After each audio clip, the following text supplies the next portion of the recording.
ఓం భూవరాహాయ నమః, ఓం త్రిమూర్తి స్వరూపాయ నమః, ఓం బ్రహ్మ విష్ణు శివాత్మాయ నమః, ఓం సర్వ ఋషిభ్యో నమః. విశ్వ వీక్షకులకు విజ్ఞప్తి.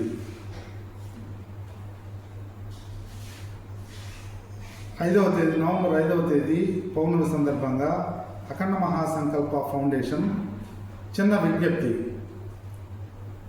దేహంలో జ్యోతి రూపంలో పరమాత్మ, సూర్య భగవాన్ రూపంలో బ్రహ్మ విష్ణు శివాత్మిక రూపంలో పరమాత్మ, అగ్ని రూపంలో పరమాత్మ. అదేవిధంగా పరమాత్మని అంతా వ్యాపించున్నాడు అనేటువంటి ప్రమాణంతో జ్యోతి ప్రజ్వలన చేయడం జరుగుతుంది. జ్యోతి ప్రజ్వలన చేసిన తర్వాత చుట్టూతో వ్యాపించుంటుంది. పాలల్లో నెయ్యి ఏ విధంగా ఉండి వ్యాపక శక్తి కలిగి ఉంటుందో అదేవిధంగా ఈ అఖండ జ్యోతిని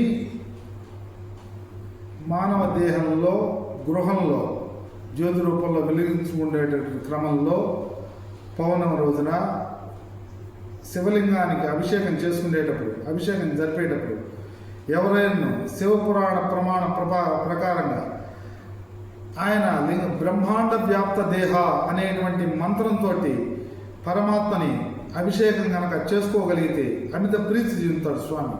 ఎందువలనంటే విశ్వమంతా సర్వం ఈశ్వరమయం జగత్ అని వేదాలు ఉపనిషత్తులు చెబుతున్నటువంటి ప్రమాణాన్ని సాకార రూపంలో అతి చిన్న రూపంలో లింగాకృతిలో స్త్రీలింగాలకి పుల్లింగాలకి ఆత్మశుద్ధిని కలిగించి ఇటువంటి స్థితి అవకాశాన్ని పరమ దయా సాగరమైనటువంటి అవకాశాన్ని ఇచ్చాడు. కాబట్టి ఎవరైనా శివలింగ అభిషేకం చేసుకునే క్రమంలో బ్రహ్మాండ వ్యాప్త దేహ అనేటువంటి నామంతో అభిషేకం చేయగలిగితే అద్భుతమైనటువంటి ఆనందం కలుగుతుంది.